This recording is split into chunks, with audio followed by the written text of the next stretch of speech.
Recently, a former Ubisoft executive said one of the most out of touch things that I've heard an executive say in a long time, and that is gamers should get used to not owning their games anymore. But before we get into that, make sure you guys like, comment, and subscribe. And if you enjoy this video, make sure you watch another video. It tells the algorithm that you want other people to watch the video. I would greatly appreciate it.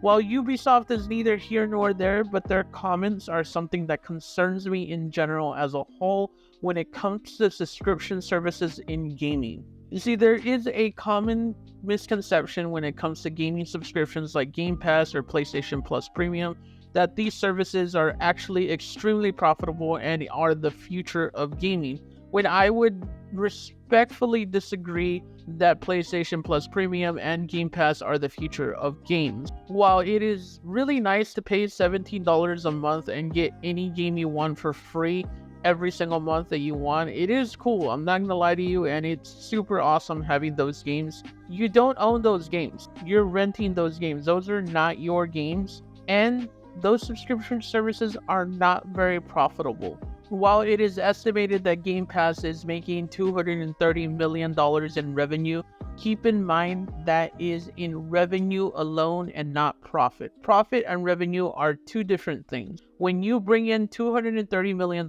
that is all the revenue you made. That doesn't account for all the negatives for having the actual cloud servers up, having the servers up, having the service up, having to pay for all the games that you put on there for free, including all the games that cost $230 million to produce and also put on Game Pass. While I think that these subscription services are here to stay and they're not going to go anywhere, the model that Xbox is doing when it comes to Game Pass isn't exactly the one that we're going to have. I think what we're further going into is a unification on games being on everything. And what I mean by that is that there'll still be console exclusives like your Final Fantasy VIIs and your Metal Gear Solids and your God of Wars and your Halos. All those will more than likely have console exclusives or first party games that are made by Sony and also by Xbox. But by no means do I think that subscription services where you pay $17 a month, pretty much like Netflix services where you have movies that will come out on that subscription and you just pay a certain amount and you kind of forget about it, isn't going to be a thing in my opinion. The thing that's going to make these companies profit is having their games on almost every platform except for their own platform. For example, PlayStation recently came out and said that they're going to have most of their games on every single platform except for Xbox. They want to have mobile, they want to have cloud, and they want to have PC as a forefront to make profit. While Xbox wants to do something similar, they also want to release some games that are games as a service on different platforms, including the Nintendo Switch or the future next-gen Nintendo Switch, and also on PlayStation. This is the future of gaming and how they'll recuperate the profit of these giant games that cost so much money to make, which is another topic that needs to be discussed, that these budgets of these video games are out of hand and really need to be looked at.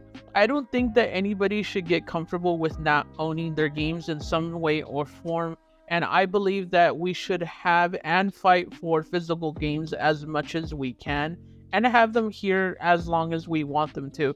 It is inevitable to say that all our games are going to be digitally at one point or another, but I really hope that physical games come out as a special edition instead of getting a stupid statue that takes up room that I really don't have room for.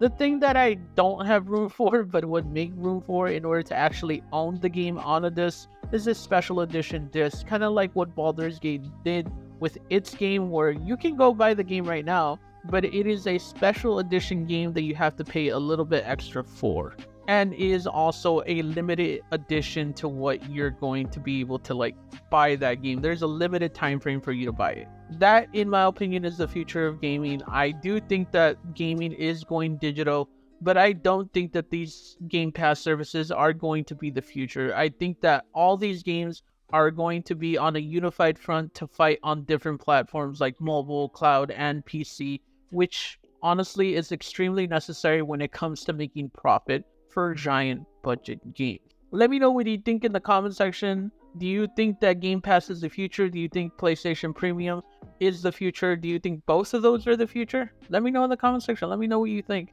And remember, you are pretty good.